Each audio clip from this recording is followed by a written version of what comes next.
सुनो राजा पी के गाजा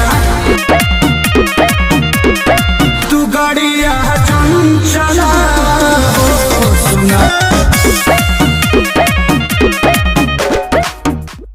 भाई लोग नमस्कार। जी हाँ दोस्तों, खेसारी लाल यादव जी का बहुत ब्लास्ट लेवल का गाना आप लोग के बीच में रिलीज होने जा रहा है। तो कब रिलीज होगा तो आज की वीडियो में बात करेंगे। तो चलिए वीडियो को शुरू करते हैं, जानते हैं गाने के बारे में। जी हाँ दोस्तों, गाने का नाम है सुनो राजा पी के गाजा 2। जी हाँ दोस्तों, इस गाने को गाए हैं खेसारी लाल यादव जी। दोस्तों बात करते हैं गीत का, तो गीत पवन पांडे जी ने लिखे हैं और म्यूजिक से सजाया है आर्या शर्मा जी ने। भाई लोग इस गाने को बहुत जल्दी आप लोग के बीच में रिलीज किए जाएंगे। जी हाँ दोस्तों, 2 से 3 दिन के अंदर में इस गाने को फुल सॉन्ग देखने को मिलेगा। पिछले साल के तरह एक इस बार भी बड़ा धमाका लेके आ रहे हैं खेसारी लाल यादव।